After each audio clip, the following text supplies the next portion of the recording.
Sri TV நேயர்களுக்கு வணக்கம். அமைஞ்சகரையில் உட்காந்துக்கிட்டே அமெரிக்காவுக்கு சவால் விடுற பொதுக்கூட்டங்கள்லாம் நம்ம எப்பயோ பார்த்துருக்குறோம்.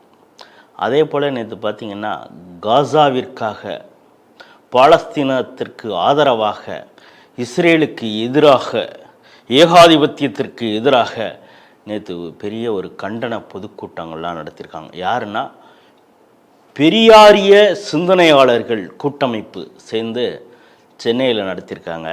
இதில் 31க்கும் மேற்பட்ட அமைப்புகள் இதில் கலந்து கொண்டனவா. எல்லாம் லெட்டர் பேடு தான் வச்சுக்கிங்க. கூடவே அதில் திருமாவளவன், அப்புறம் முஸ்லீம் கட்சிகள் ஐதர் அலி, ஜவாஹிருல்லா, முகமது தமிமுன் அன்சாரி, அதுக்கப்புறம் அடிப்படைவாத எண்ணம் கொண்ட ஒரு சினிமா கலைஞராக ரிட்டையர்டு டைரக்டர் அமீர், அதுக்கப்புறம் போராளி அப்படின்னு வேஷம் கட்டிக்கிட்டு திரிகிற பிரகாஷ்ராஜ், சத்யராஜ், வெற்றிமாறன் போன்ற திரைக்கலைஞர்கள்லாம் அதை கலந்துக்கிட்டாங்க. அதுக்கப்புறம் இலங்கை இனப்படுகொலையை வைத்தே சம்பாதித்து கொண்டு இருக்கக்கூடிய மே தெவச இயக்கம்னு ஒன்று இருக்குது. மே 17 திருமுருகன் காந்தி இவங்கெல்லாம் ஒருங்கிணைச்சு தான் இந்த நிகழ்ச்சியை நடத்தியிருக்காங்க. ஆஹாஹா, இவங்க பேசுனதெல்லாம் பார்த்திங்கன்னா நேற்று இந்த வீடியோலாம் பார்த்துட்டு பெஞ்சமின் நேதன்யாகு வீட்டை விட்டே வெளியில் வரலையாம், பேண்ட்லேயே உச்சா போயிட்டாராம். அந்த அளவுக்கு பயந்து போயிட்டாராம் இவங்க பேசுகிறதெல்லாம் பார்த்துட்டு. இந்த வெற்றிமாறன் அந்த புது போராளி, அதாவது அவர் படத்துக்கு எதிராக, இந்த பேட்களுக்கு எதிராக ஒரு கேஸ் வந்த உடனே அதுக்கப்புறம் இன்னொரு படமும் அவருடைய படம் சர்ச்சைக்குள்ளானது. அது ரெண்டுமே மீண்டும் சென்சார் செய்யப்படும் சொன்ன உடனே என்னுடைய ப்ரொடக்ஷன் கம்பெனியை மூடிட்டு போகிறேன்னு ஒரு சொன்ன வீராதி வீரன் இஸ்ரேலுக்கு எதிராக போராடுறாராம். அதுக்கப்புறம் எங்கெல்லாம் ஒடுக்கப்படுகிறார்களோ, எங்கெல்லாம் மனிதநேயம் கொல்லப்படுகிறதோ அவர்களுக்கு துணையாக நாம் நிற்க வேண்டும். இஸ்ரேல் நடத்துவது இனப்படுகொலை, ஒரு கலைஞனாக அவர்களோடு, பாலஸ்தீனியர்களோடு நிற்கணும் அப்படிங்கிறாரு. அதுக்கப்புறம் இந்த வளர்ந்து கெட்டவன்னு ஒரு ஆள் உண்டு. அந்த ஆளுக்கு பேர் தான் சத்யராஜன்னு. அந்த ஆள் பேசுகிறதெல்லாம் அபத்தமாக இருக்கும், பைத்தியக்காரன மாதிரித்தனமாக பேசுவார் அப்படிங்கிறதெல்லாம் நமக்கு தெரியும். குறிப்பாக இந்து கடவுள்களெல்லாம் எள்ளி நகையாடுவான். அதே பக்கத்தில் ஆந்திரா கர்நாடகா போயிட்டா அடக்கி வாசிப்பான் அந்த ஆள் அப்படிங்கிறதெல்லாம் தெரியும். அவர் ஒரு ஸ்டெப்பு, அவர் இப்போ அவருடைய உணர்ச்சி வசப்பட்டு பேசுவார்ல. ஒரு திரைக்கலைஞனாக, ஒரு ஆர்டிஸ்டாக, ஒரு செலிபிரிட்டியாக இந்த மனிதநேய படுகொலைக்கு எதிராக நம்ம நிற்கலைன்னா வேற என்ன பிரயோஜனம் அப்படின்லாம் அவர் ஒரு டைலாக்கு.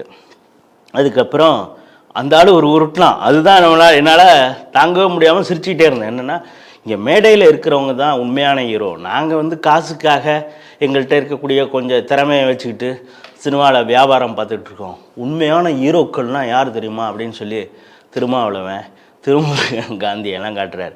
திருமுருகன் காந்திக்கெல்லாம் கைதுங்கிறது ஒரு மேட்ரே கிடையாது அப்படின்னு சொல்கிறாரு. உங்களுக்கு ஞாபகம் இருக்குன்னு நினைக்கிறேன், சீமான் ஈவேரா குறித்து பல விஷயங்களை பேசினார், பல உண்மையான விஷயங்களை பேசினார். அதை கண்டித்து நாங்கள் பெரிய அளவில் போராட்டம் பண்ண போகிறோம், பெரியாரிய உணர்வாளர்கள், அவர் வீட்டையே முற்றுகையிட போகிறோம் அப்படின்னு சொன்னாங்க. பிறகு நாம் தமிழர் தம்பிகள் அங்கே கட்டையோடு நிற்கிறோம் அப்படின்னோடனே பயந்துக்கிட்டு போலீஸு இவங்களை திருவான்மையூர் பக்கத்துலேயே அடைக்கிட்டாங்கங்கிறது உங்களுக்கு தெரியும். அப்போ அவருடைய கட்டவுட்டை வச்சுக்கிட்டுலாம் என்னென்னமோலாம் போராட்டம் பண்ணாங்க.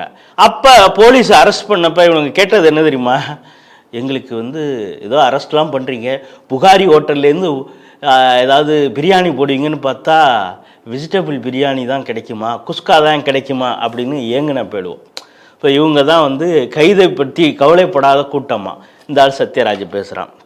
அதுக்கப்புறம் அமீர் பேசுகிறது நம்ம சீரியஸாக எடுக்க வேண்டாம். ஏன்னா குண்டு வைக்கிறதுக்கு கூட்டத்துக்கெல்லாம் ஆதரவாக பேசக்கூடிய ஒரு அடிப்படைவாத எண்ணம் கொண்ட ஒரு ஆள்.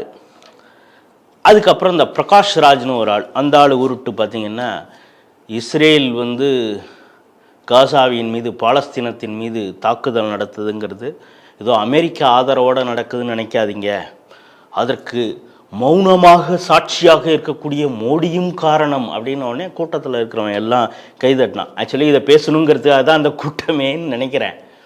அதில் அவர் கவிதையெல்லாம் பேசுகிறார். என்னென்னா, யுத்தம் இன்னைக்கு முடிஞ்சிடும், எல்லாரும் கை கொடுத்துட்டு தலைவர்கள் போயிடுவாங்க, அங்கு ஒரு தாய் காத்திருப்பாள், அவருக்காக மகன் வரணும்னு காத்திருப்பாள், ஒரு பெண் காத்திருப்பாள், தன்னுடைய கணவனுக்காக காத்திருப்பாள், ஒரு சிறு குழந்தை காத்திருக்கும், தன்னுடைய அப்பாவும் அம்மாவும் எங்கே என்று காத்திருக்கும் அப்படின்னு எமோஷ்னலாக அப்படி கவிதையெல்லாம் பேசுகிறான். அதுக்கப்புறம் அங்கே ஏன் இங்கே சினிமா கலைஞர்கள் இந்த கூட்டத்தில் பேசுகிறார்கள் தெரியுமா? அங்கும் ஒரு கலைஞன் பேசினான், ஒரு கவிதை பேசினான், எனக்கு பறவைகளின் சத்தம் கேட்க வேண்டும், அதற்கு அந்த ஆயுதம் தாங்கிய விமானங்கள் போற சத்தம் நிறுத்தப்பட்டால்தான் பறவைகளின் சத்தம் கேட்கும் அப்படின்னு அப்படியே அமைதியெல்லாம் இவர் அப்படியே எமோஷனலாக அப்படியே ஒரு உருட்டு இந்த சினிமா கலைஞர்களே கொஞ்சம் அப்படியே உருட்டுவாங்க தெரியுமில்ல, எமோஷனலாக பேசுகிறான் அப்படின்னு சொல்லிட்டு ரொம்ப உணர்ச்சி வசப்பட்டு பேசுவாங்க. அதெல்லாம் பேசுனாங்க. இப்போ இவங்க எல்லாரும் சொல்கிறது என்னன்னா மனித நேயம், ஒரு ஆர்டிஸ்டாக அந்த மக்களோடு நாங்கள் துணை இருக்கிறோம் அப்படிங்கிறாங்க. இன்னைக்கு தேதி செப்டம்பர் 20. இப்போ இந்த மாதத்தில் ஒரு 10-11 நாள், அடுத்த மாதம் ஒரு 7 நாள், இன்னும் 17 நாள் இருக்குன்னு வச்சுக்கோங்க. அக்டோபர் 7, 2023, அதாவது அதோடைய 3ஆம் ஆண்டே வரப்போகிறது. இஸ்ரேலில் நோவா மியூசிக் ஃபெஸ்டிவல் அப்படின்னு ரொம்ப சந்தோஷமாக இஸ்ரேலியர்கள் அவங்களுடைய ரிலீஜியஸ் திருவிழா முடிஞ்சு ஒரு மியூசிக்கல் ஃபெஸ்டிவல் கொண்டாடுறதுக்காக இஸ்ரேலில் ஒரு இடத்துல கூடுறாங்க. ஆயிரக்கணக்கான பேர் ஜாலியாக கூடிட்டு பாட்டு பாடி கொண்டாட்டம் போட்டுக்கிட்டு இவங்க சொல்கிறாங்களா மனிதநேயம், இசை, கலைஞன், கவிதை அப்படின்னு. அங்கேயும் அதே போல் பாட்டு பாடிட்டு ஜாலியாக இருந்தாங்க. திடீரென உள்ளேந்து வந்தான் அமாஸ் பயங்கரவாதிகள் ஆயுதம் ஏந்தி. பார்க்குறவங்கள்லாம் ஈக்காக்காவை சுடுறது மாதிரி சுட்டு பொசுக்குனான். அந்த துப்பாக்கி சூட்டில் இறந்தவர்கள் 1200 பேர். 251 பேரை ஓஸ்டேஜஸா கைதிகளாக தூக்கிட்டு போனான். அவங்கள தூக்கிட்டு போனவங்களே அவங்க வண்டியில் எப்படி ஏற்றிட்டு போனவங்களையும் பல பெண்களை நிர்வாணமாக தூக்கிட்டு போனதெல்லாம் நீங்கள் பார்த்துருப்பீங்கன்னு நினைக்கிறேன். குழந்தைகள், ஆண், பெண், எந்த வித்தியாசமாக எல்லாரையும் சுட்டு தள்ளலாம். அதற்கு பிறகு தொடர்ச்சியாக சண்டை நடந்தது. 145 பேரை விடுவிச்சான். அதற்கு பிறகு இன்னும் 47 பேர் இருக்காங்க. அதில் 25 பேர் இறந்து போயிருக்கலாம் என்று சொல்லப்படுகிறது. பாக்கி இருக்கிறது 20 பேர் அப்படின்னு சொல்லப்படுகிறது. இந்த பயங்கரவாதத்திற்கு காரணமான ஹமாஸை இன்னைக்கு நேற்று பேசின எவனாவது ஒரு அதை கண்டித்தானா? நீங்கள் பண்ண பயங்கரவாத செயல்கள் தாண்டா இன்னைக்கு பாலஸ்தீனத்தில் இருக்கக்கூடிய அப்பாவிகள் பாதிக்கப்படுகிறார்கள் அப்படின்னு எவனாவது பேசினானா? பார்த்தீங்களா? இஸ்ரேல் என்னைக்காவது அவர்களாக குண்டு வீசியதே கிடையாது. நீ அவங்கள போய் சொரிஞ்சிட்டு வந்த அப்படின்னா ஒரே ஒரு இஸ்ரேலியரை எவனாவது ஒரு பயங்கரவாதி கத்தியால் குத்தி கொன்னாலோ இல்லை தற்கொலை குண்டு வெடிப்பினால கொலை செய்தாலோ ஒரே ஒரு இராணுவ வீரை கொன்றாலோ அது ஒரு மனிதனுக்கு நடந்த ஒரு கொலை தாக்குதல் அப்படின்னு இஸ்ரேல் என்னைக்குமே பார்த்ததில்ல. அது பல முறை சொல்லி இருக்கிறது. எங்கால ஒரு ஆளை அடிச்சுன்னா அது காரணமான எவனோ அந்த முகாமையே நாங்கள் ஒழிக்கும் வரை ஓய மாட்டோம். இது அவங்க பிரகடனப்படுத்திட்டு தான் அதை செய்கிறாங்க.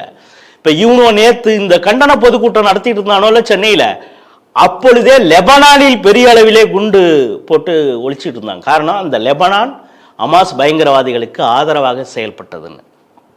இப்போ பார்த்தீங்கன்னா போன வாரம் ஏடிஎல் அப்படின்னு ஒரு அமைப்பு இருக்குது.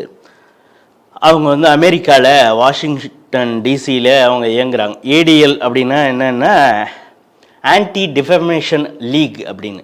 இவங்க ஜூயிஷ், அதாவது இஸ்ரேலியர்கள் இது தங்களுடைய பாதுகாப்பிற்காக இதை வச்சுருக்காங்க. அது ஒரு அட்வொகேசி அமைப்பு.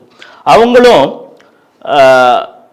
குரோவெல் அண்ட் மோரிங் அப்படின்னு ஒரு லா ஃபேம் இருக்குது. அவங்க 2 பேரும் சேர்ந்து ஒரு வழக்கு தொடுத்திருக்காங்க. என்னென்னா அக்டோபர் 7, 2023 இந்த பயங்கரவாதிகள் நடத்திய தாக்குதலால் உயிரிழப்பு, பொருள் சேதம் எல்லாம் நடந்திருக்கு. இதற்கு காம்பன்சேட்டாக $7 பில்லியன் கொடுக்க வேண்டும் அப்படின்னு சொல்லி, $7 பில்லியன் வச்சுங்களேன் கொடுக்க வேண்டும் சொல்லி Hamas, Iran, Syria, north Korea இந்த நாடுகள் மீது அவங்க ஒரு கேஸ் ஃபைல் பண்ணியிருக்காங்க. ஏற்கனவே ஒரு தடவை கேஸ் ஃபைல் பண்ணாங்க. இப்போ மீண்டும் வாஷிங்டன் டிசியில் இருக்கக்கூடிய யூஎஸ் டிஸ்ட்ரிக்ட் கோர்ட்டில் இந்த வழக்கை அவங்க போட்டிருக்காங்க. ஏன்னா வர அனிவர்சரி வரப்போகுது, அதற்கு முன்னால் இந்த இதை போடுறாங்க. இது ஒரு பக்கம். இப்போ என்ன சொல்கிறாங்க, காசா வந்து இருக்காங்க, அந்த மக்கள் பஞ்சத்தில் இருக்காங்க, பஞ்சப்பகுதியாக அறிவிக்கப்பட்டு இருக்கிறது அப்படின்லாம் வெற்றிமாறன் சொல்கிறார். சரி, காரணம் மனித நேயத்திற்காக நாங்கள் குரல் கொடுக்குறோம் அப்படின்னு. இந்த சத்யராஜ் போகிற வழியிலே ஒரு ரூட் அடிக்கிறார். என்னென்னா, இது நாங்கள் இஸ்லாமியர்களுக்கு ஆதரவாக பேசுகிறோன்னு நீங்கள் நினச்சிக்காதீங்க, மனித நேயத்திற்காக குரல் கொடுக்குறோம். ஏண்டா பஹல்காமில் 28 பேரை பேண்ட் ஜிப்பை அவுத்து இவன் இந்து என்று பார்த்து சுட்டு கொன்னானே, அதற்கு எதிராக நீ என்னைக்காவது குரல் கொடுத்துருக்கியா? இந்த பிரகாஷ் ராஜ் குரல் கொடுத்துருக்கானா? இந்த அமீர் குரல் கொடுத்துருக்கிறானா? இல்லை அங்கே இருந்த தொல் திருமாவளவனோ ஜவாஹிருல்லாவோ ஐதர் அலியோ எவனாவது குரல் கொடுத்துருக்கானா? இந்த பயங்கரவாதிகளுக்கு எதிராக குரல் கொடுத்துருக்கிறானான்னு பார்த்தோன்னா இல்லை அப்படிங்கிறது எல்லாருக்கும் தெரியும். அது மட்டும் இல்லாமல் ஒரு வாரத்துக்கு முன்னால் ஏஎன்ஐ அப்படிங்கிற ஒரு நியூஸ் சேனலுக்கு திபெத்துடைய பிரைம் மினிஸ்டர், முன்னாள் பிரைம் மினிஸ்டர் லாப்சாங் சாங்கை அவர் வந்து ஒரு பேட்டி கொடுக்குறார். ரொம்ப இந்த திபெத்தை வந்து சைனா எப்படி கண்ட்ரோல் பண்ணுது, எப்படி ஆளுமை செலுத்துது அப்படிங்கிற விஷயத்தை சொல்லும் பொழுது அந்த ஸ்மிதா பிரகாஷ் ஒரு கேள்வி கேட்குறாங்க.